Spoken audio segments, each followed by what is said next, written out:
매일 성경 묵상을 돕는 해설 가이드입니다. 안녕하세요. 묵상 코치입니다. 함께 읽고 나눌 말씀은 디모데전서 5장 1절에서 16절까지 말씀입니다. 오늘 본문에서 우리는 하나님의 가족이 함께 살아나가야 할 방식에 대한 바울의 실제적 겉면을 볼 수 있습니다. 교회 지도자인 디모데는 모든 교회 구성원들과 좋은 관계를 맺어야 하는데 아직 연수한 디모데는 자기보다 연장자인 사람들뿐 아니라 비슷한 나이의 교인들과도 적합한 관계를 통하여 그의 리더십을 확립해야 됩니다. 디모데가 해결해야 될 중요한 문제 중에는 교회 안의 가부들 문제가 있었습니다. 그들을 어떻게 다뤄야 할지에 대한 바울의 겉면은 대단히 구체적이며 초대교회 상황을 잘 드러냅니다. 1절은 남자 성도들에 대해서 말합니다. 자기보다 나이 많은 사람들을 훈계할 때 디모데는 매섭게 책망하는 것이 아니라 권면해야 합니다. 꾸짖다에 해당하는 헬라어 단어에는 매서움과 엄격함을 의미합니다. 그렇다고 그들을 권면하지 말라는 의미는 아닙니다. 마치 아버지를 대하듯 권면해야 합니다. 그 당시 문화에 걸맞게 어른을 향한 합당한 존경을 보이라는 뜻입니다. 젊은 남자들은 형제처럼 대하고 사랑하되 내려다보는 태도는 대하지 말아야 합니다. 2절은 늙은 여자 성도들에 대한 내용입니다. 나이든 여자 성도들을 어머니께 대하듯 권면해야 하고 젊은 여자에게는 자매를 대하듯 해야 합니다. 바울도 로마에 있는 루포의 어머니를 자신의 어머니처럼 대했습니다. 특히 자매들은 온전한 깨끗함으로 대해야 합니다. 이것은 성적인 순결을 얘기합니다. 바울의 개념은 교회를 가족으로 보는 것입니다. 나이 드신 분들을 존경하는 태도와 애정, 온유함으로 대하고 같은 세대 사람들은 평등하게 대하며 이성 간에는 절제와 순결로 대하고 이 모든 사람을 한 가족 구성원으로 묶는 사랑으로 대해야 합니다. 디모데가 이처럼 나이와 성별에 따라 사람들을 지혜롭게 대하여 인간관계를 잘 조정한다면 성도들은 그의 연수함을 업신여기지 않고 기쁨과 감사로 그의 사역을 받아들일 것입니다.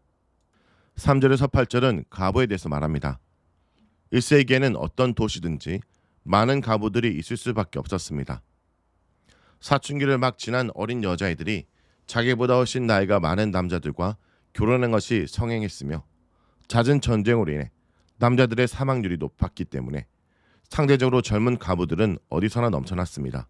구약에서 볼 수 있는 가부에 대한 배려가 초대 교회에서도 계승되었는데 사실상 신약의 증거는 가부에 대한 도움과 배려가 교회 공동체의 중요한 사역 중 하나였다는 것을 보여줍니다.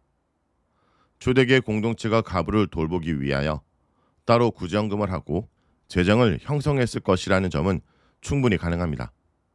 그러나 가부를 돌본 일이 쉽지 않음은 사도행전 6장 1절 이하의 이야기에서도 보여줍니다. 교회는 공식적으로 가부 명부가 존재했으며 그 명부를 관리하는 문제 또한 교회 공동체 지도자가 해야 할 중요한 임무 중 하나였습니다. 디모데가 가르치는 사역에 전심전력하는 동시에 가부들의 실제적 문제를 어떻게 다루냐 하는 것은 에베소 교회가 거짓 교사들의 해방과 외부 적재자들의 공격을 이겨내고 하나님의 교회를 잘 세워나가는 것과 관련하여 중심 문제였던 것입니다. 가장 먼저 디모데가 해결해야 되는 문제는 창 가부를 걸러내어 그들을 존대하는 것입니다. 가부를 재정적으로 돕는 일은 우선 친족들의 몫이지만 친족이 없는 가부는 교회가 책임지는 것이 원칙입니다. 참 가부라는 표현이 3번 나오는데 스스로 살아갈 능력이 없거나 지참금이나 자신을 돌봐줄 친척 없는 궁핍한 가부를 의미합니다. 즉 참으로 도움이 필요한 가부의 준말입니다. 이미 언급한 대로 이 표현은 존대는 인격적 존중과 감정적인 지원을 넘어서 재정적인 도움까지 의미하는 것으로 보입니다. 만약 자녀나 손자가 있는 경우 그들이 가부를 돌보게 해야 합니다. 바울의 말하는 효는 바울이 자주 언급했던 경건입니다. 이것은 또한 10계명 중 5계명을 가리키는 것이기도 하며 따라서 그것은 하나님 앞에 받으실 만한 일입니다. 부모에 대한 지식의 도리는 고대 사회에서 너무도 당연하게 받아들여진 공통적인 덕목이었습니다. 만약 그리스도인으로서 그 도리를 다하지 않으면 불신자보다 악한 사람이 되는 것입니다. 한 가지 우리가 주목할 것은 바울이 보여주는 대단히 긍정적인 가족관입니다. 그는 가족 간의 돌봄과 사랑을 당연한 보편적 진리로 간주하고 교회를 이상적인 하나님의 가족으로 표현하고 있습니다. 바울이 가부를 논의할 때 세 그룹으로 나누는 것으로 볼 수 있습니다. 참 가부는 60세 이상으로 재혼이 불가능하며 자기 가족에게 돌봄을 받지 못하지만 경건한 가부들을 말합니다.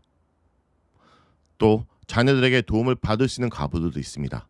그리고 아직 젊어서 재혼할 가능성이 있는 젊은 가부들도 있습니다. 참 가부는 하나님만 의지할 수밖에 없는 상황에서 주야로 기도와 간구에 힘쓰는 자들이며 향락에 빠져 영적으로 죽은 상태에 있는 가부들과 대비되는 사람들입니다. 이런 사람들을 공동체가 돌보아 줘야 합니다.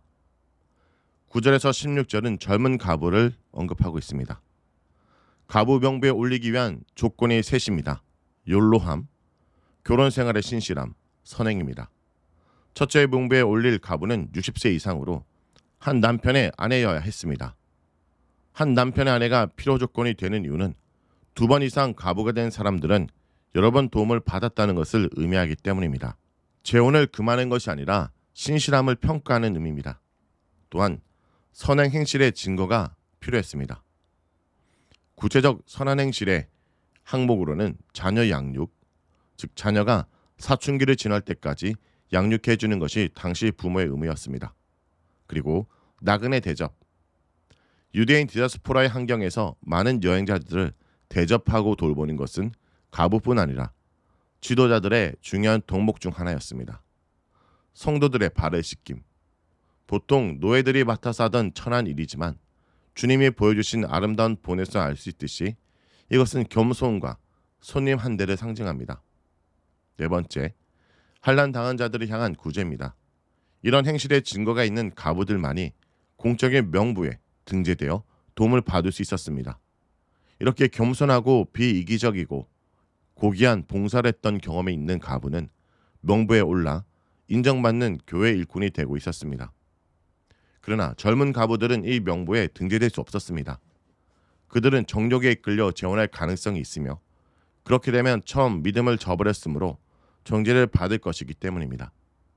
또 젊은 가부들을 명부에 올리지 말아야 하는 것은 그들이 과연 봉사의 책임에 전심을 기울일 수 있을까 하는 의구심 때문입니다. 오히려 그들은 집집마다 돌아다니고 겨를 뿐 아니라 쓸데없는 말을 하여 일을 만들며 마땅히 아니할 말을 할 수 있었습니다. 바울의 표현이 생생한 것을 보면 실제 이런 일이 공동체 안에서 빈번하게 일어날 가능성이 높습니다. 바울의 결정은 그들이 정당하게 재혼하여 아이를 낳고 집을 다스리는 것입니다. 젊은 가부들이 재혼하면 할 일이 많아지기 때문에 게으르고 망령된 평론을 하며 돌아다닐 수 없게 되고 그러면 대적에게 해방할 기회를 주지 않게 됩니다. 바울은 디모데에게 이 일에 적극적으로 나서도록 권면합니다. 이미 사탄을 따라간 사람들이 있었기 때문입니다. 그러나 재혼할 형편이 안 될 경우 교인 중 상대적으로 여유가 있는 성도가 가부들을 도와줘야 하고 교회 부담을 주지 말아야 한다고 권면합니다. 이를 통해 우리는 가부의 형편을 고려하지 않고 무조건적으로 교회가 그들을 돕지 않았으며 교회 구제는 필요한 사람들에게만 제한적으로 주어졌음을 알 수 있습니다. 오늘 말씀처럼 사랑은 질서 있게 행해져야 합니다. 바울이 활동한 시기에 전쟁이 잦았고 가부들이 많았습니다. 그러나 가부라고 하여 무조건적으로 돕는 것이 아니었습니다.